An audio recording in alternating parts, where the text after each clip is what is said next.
Welcome to another episode of the Voices for Voices TV show and podcast. Your host, founder, and executive director of Voices for Voices, Justin Allen Hayes.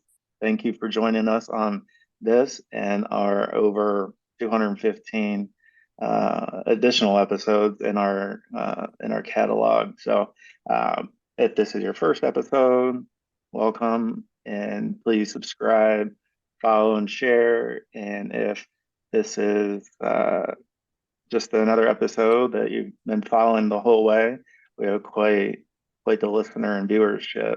I want to thank you. And again, if you're able to follow, share, let your friends, family know about this, we can get closer to helping those 3 billion people over the course of my lifetime and beyond.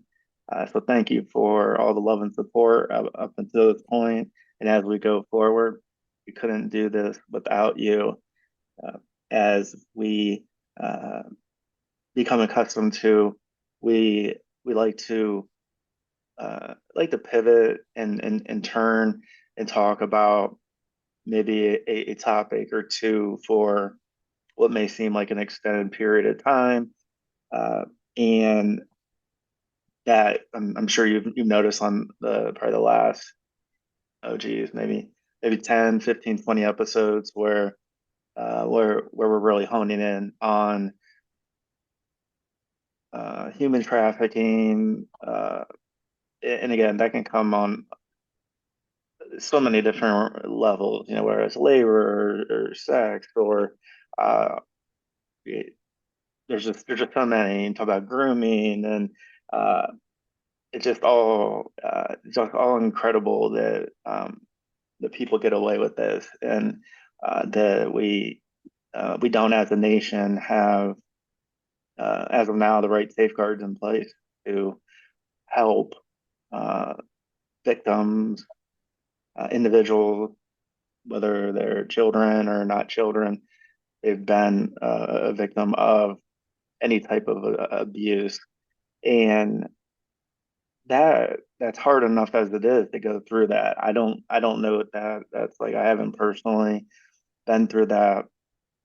But what I have been through is trauma, hitting rock bottom, mental health wise, and every day is a journey. Since 2017, uh, we're been on the like the upswing since then, and we just we continue to have good days, and we continue to have days, and sometimes extended periods of time that are um, not the greatest, where we have to really reach deep to do the minor things, get a shower, brush our teeth, uh, little things that some of us may overlook and say, "Oh, wow, like I can't believe they can't do that. That is so easy." Well, uh, that may be so for a lot of people, uh, but it doesn't mean the people that are lazy if they're not doing it. There's something going on chemically in the brain that has been affected at some point and another, and so that's why we have uh, or we try to have a team of individuals to be with us, to walk with us, to give us some guidance and support, let us know how we're doing, if we're steering maybe in the not right direction. But in any event, to have somebody just to really talk to, and that conversation as well as conversations I've had uh, is a conversation that our guest today has had by multiple conversations, and he's gonna share about that, and it's gonna be a deep dive into mental health awareness. Once you get through a form of trauma, whatever that may be, uh, that doesn't mean that everything's over, everything is back to normal. There are things, and they can keep creeping up back into our minds and take us back to that point in time where that trauma was really the heaviest. And one of those one of those I say well, one of those words, one of those phrases was what was mentioned today in the conversation with our guests, and it really took him back to uh, the not great place uh, where he wasn't free to do human things in himself, that there were others that were dictating his every move, and what he could do, what he couldn't do. And so he's going to talk about that in this episode. And if we need to, we'll go into a second episode. But felt we should give a good opening to this episode, so you have an idea of where we're coming from. That this is mental health and trauma related, but it also is related to kind of the flashback time, and how not only does the individual who's gone through trauma still go through the trauma, but the extended individuals, friends, family, colleagues, people you work with, they end up being part of it, whether we like it or not. David Solomon, thank you again for joining us on the Voices for Voices TV show and podcast. Thank you for having me. You're welcome. Yeah, if you just want to really just dive right in, we had a good Yeah. conversation earlier, and uh, Yeah. for our So, listeners and our viewers, yeah. I've been going through a series of healing. Um, about 2 days ago, um, I woke up and my face, part of my face was paralyzed. In fact, it still is. Um, and I learned from the doctor that uh, this is all caused by trauma. That you want to forget and put aside. And it it cost me dearly 2 nights of no sleep Mhm. and not being able to eat straight uh, because of it. And I talked to other survivors, and this does happen when you get in a relaxing state, when you heal over time. It can hit you like a lupus flare up that my wife has, or or a flare of arthritis that you go through, and it won't get better until your body accepts the fact that it's over. So it's just been a humbling experience to go through that and learn through that. And I couldn't do it till now, um, because I wasn't in a healthy place. My wife and my son have given me that place of healing and that place of belonging and that home, you know. No matter where I am, no matter if I, am in another foreign city and doing a project, I can always come home to my best friend, my wife Amanda, and and she will always be that home. And so I realized that I've been home despite all the stress and all the trauma. And when you finally get to a relaxing place, so to speak, you you destruct emotionally because your body can't process things. And that's a very hard thing to deal with. I think, um, you know, before we're talking about trafficking and talking about what happened to me and other people, it wasn't easy, but I could put it in the past. I could cry for hours and then say this happened and I'm okay. And I can't do that anymore.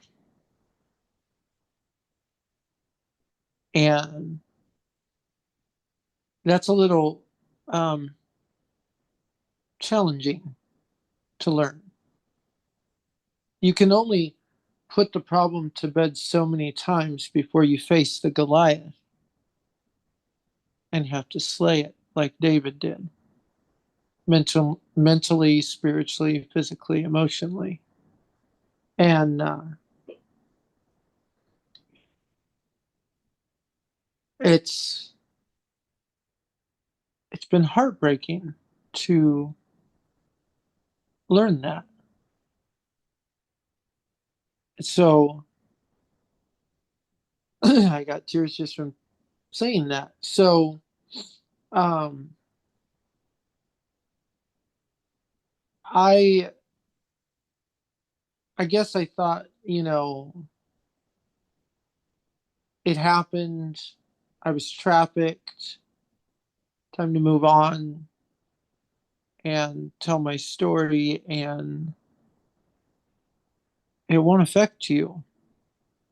And that isn't the truth. I forgave the person that trafficked me, and that didn't stop it.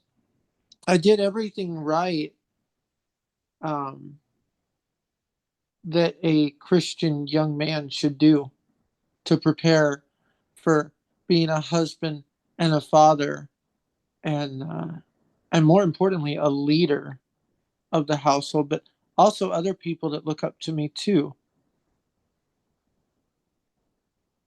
And I've been mocked for it. I have. But I follow God. A lot of people may laugh at that, but I do no matter what. If he says run, I will run. If he says walk, I will walk. If he says stay, I will stop. And from the beginning um, of 2 days ago, I faced the reality that God wants me to go through this and all the hurt and all the pain. And he wants me to learn from it because that pain and that suffering can help someone else who has either been trafficked or caught or beaten or bruised in a rough place. There was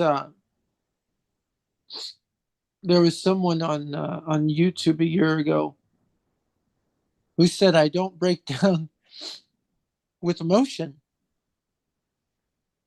um, and it's true. I buried that. I wanted to be strong. I wanted to be a rock. I wanted to be a soldier. I wanted to live in the future and not the past. And the problem is you can't run away from your past anymore.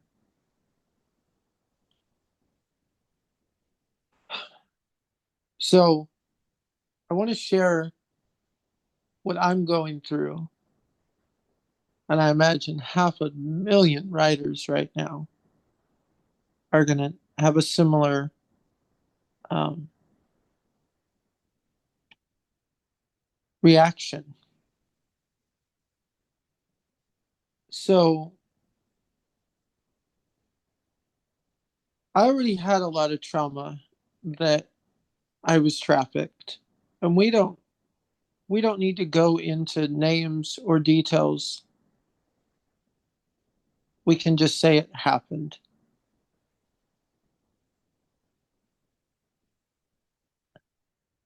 The real trauma came when I came back to my town in Oregon City.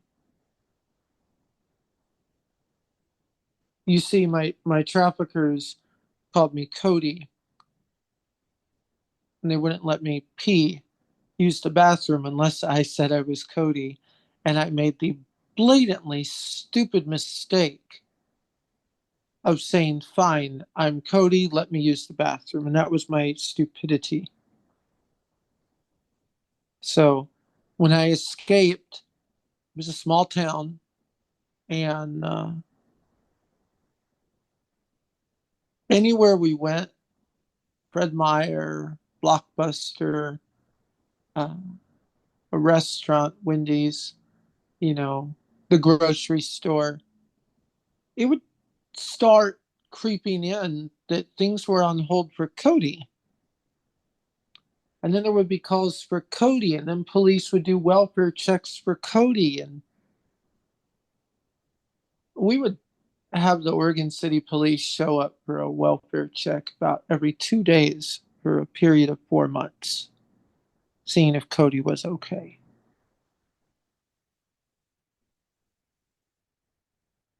And it just got overwhelming when I went to my own church and my friends and my church family turned their back and said, "You're Cody, you're a liar, you're a cheater, you're a loser, and go die." And that was manipulation at its best. And it hurt. My mom had just beaten terminal cancer and she was weak. She needed help. All we got was abuse. So the trauma that people talk about with Cody is true. It did bug me that people call me Cody because I'm not Cody. And when you call someone that and you torment them, every time someone calls me Cody, I think of being locked in that cage and being raped because that's what they would do. I had an individual call me Cody 2 days ago, and that's part of what set this off. And they knew that that was a sensitive subject, and they knew that it wasn't true, but they did it anyway to annoy me as a bully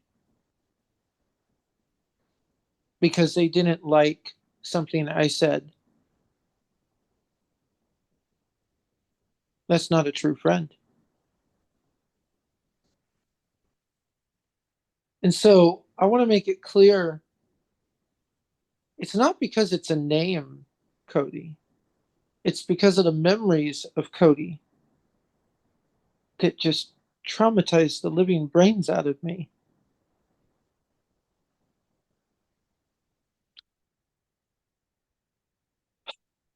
Fast forward to 2020.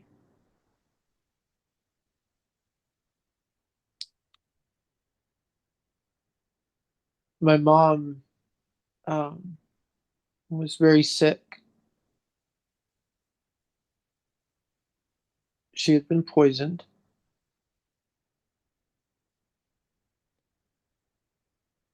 I rushed her to the emergency room, and I didn't even get to say goodbye.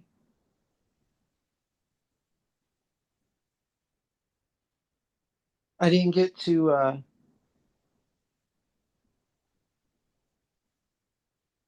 I didn't get to see her again. I was tackled to the ground by about 9 Panama City police. I was beaten. I was knocked unconscious. I woke up in a police cruiser and I said, "Where's my mom?" And he said, "She's gone." And I said, "Why am I here?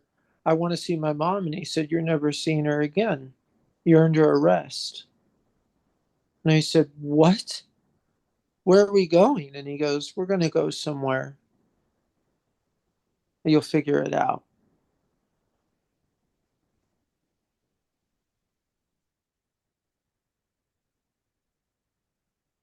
I can't tell you how loud I screamed in that cruiser. I can't tell you how loud I yelled.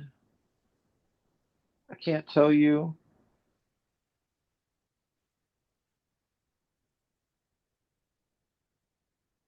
We got to the place. I was shaking. I was throwing up. I had just lost my best friend,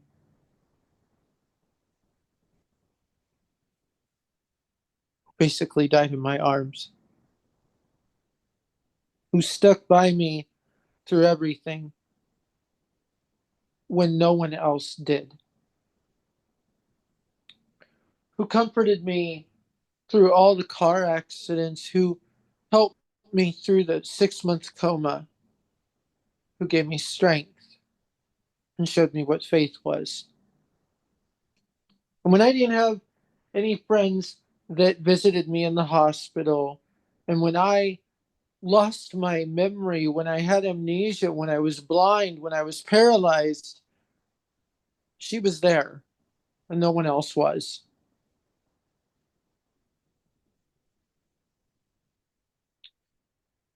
I was taken to a maximum facility psych ward.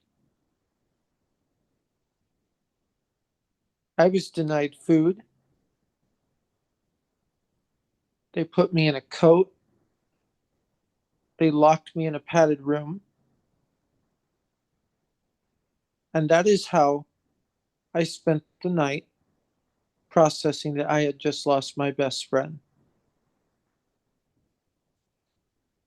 Next morning, I got up. I had never seen anything like it. All these people were just on drugs, and it was so. I've never touched alcohol. To see that,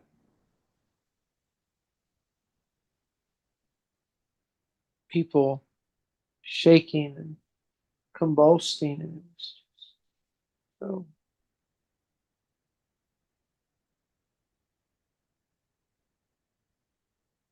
horrible.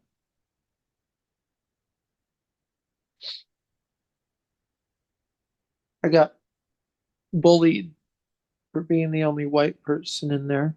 So I got beaten up pretty good. I was held for 7 days.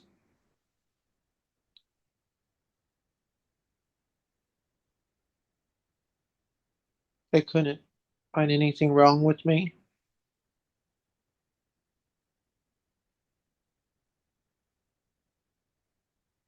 The Police said I was dangerous because of my color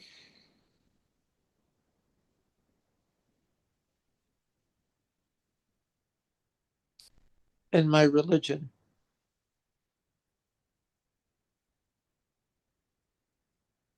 They marked me as a terrorist, radical, sociopath, murderer,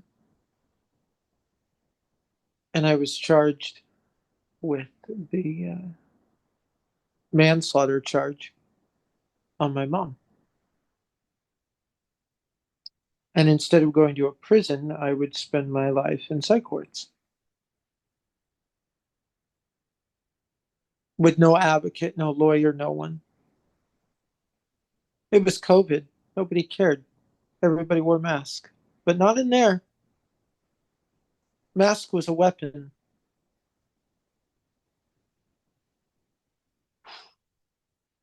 That was that was a harsh reality. Those 7 days. I got one phone call, so I asked for a phone book. Said yes, sir. Yes, ma'am. Nobody said two words to me because they had never seen anything like it. And the staff even knew I didn't belong there. I would sit in a corner and cry, keep to myself, and be terrified. And I was terrified.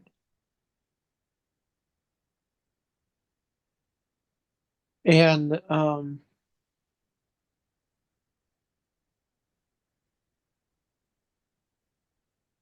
lawyer I finally got a hold of on the seventh day.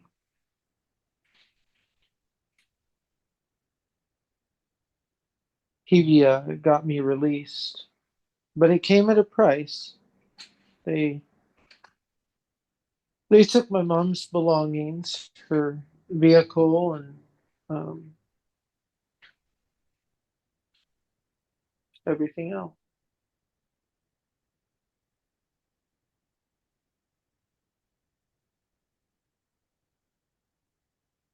That was no thank you. There was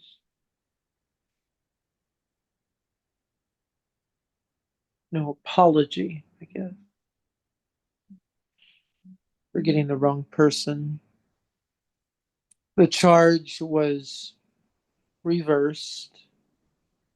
Phone was taken from me. Everything was never returned except one thing. My mom was cremated behind my back. I was denied the right to see her, even till now.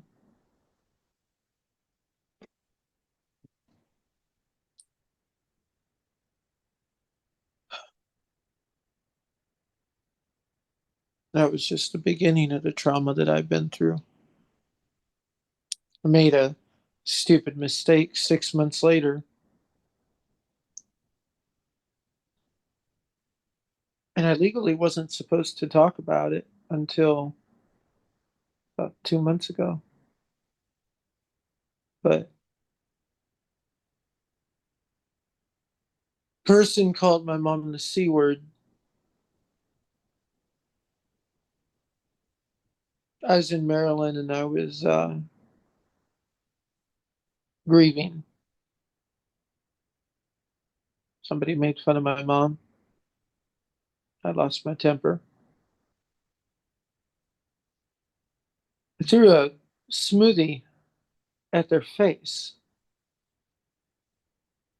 It hit their chest. That is sexual assault, armed and battery, and attempted manslaughter in the state of Maryland. And I was arrested and detained in a jail at first for about an hour.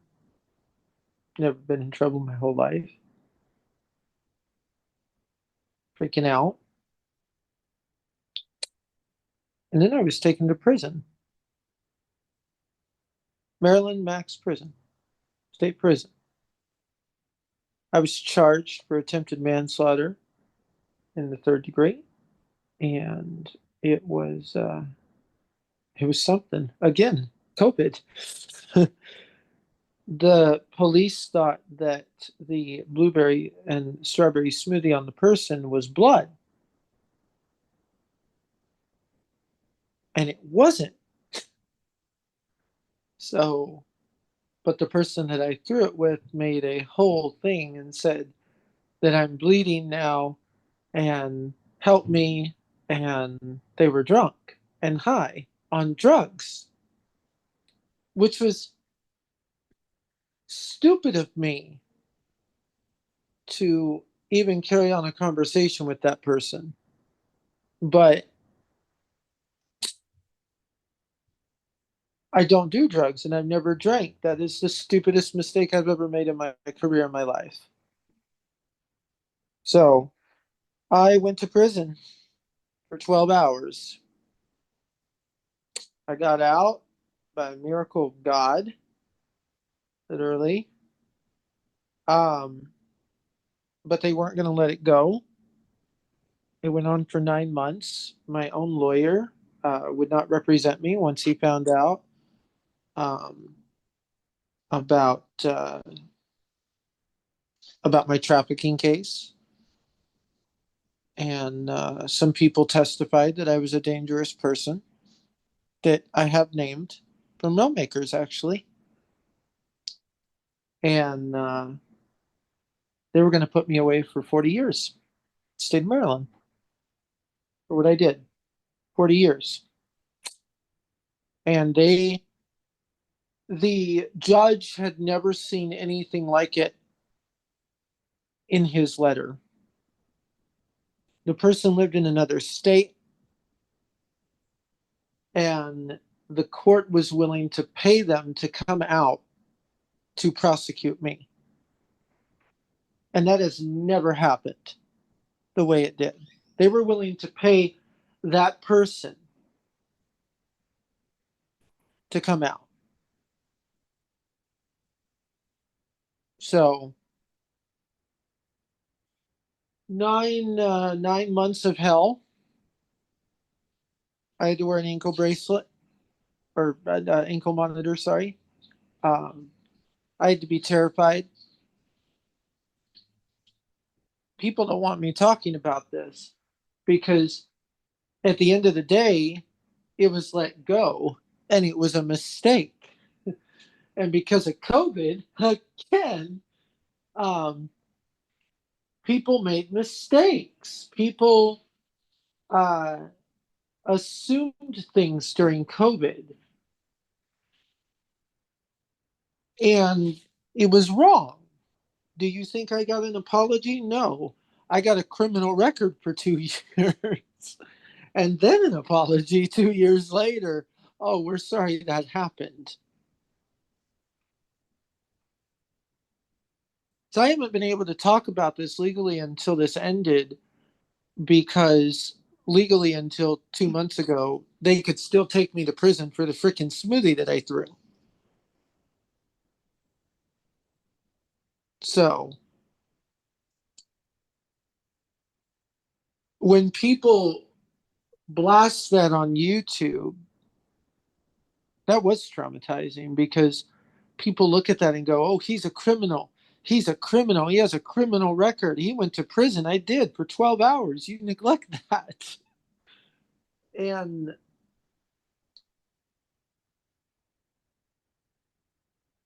that's the trauma that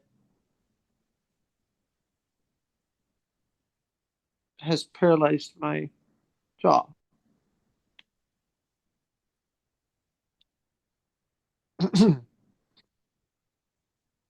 That's the trauma that has made me sick.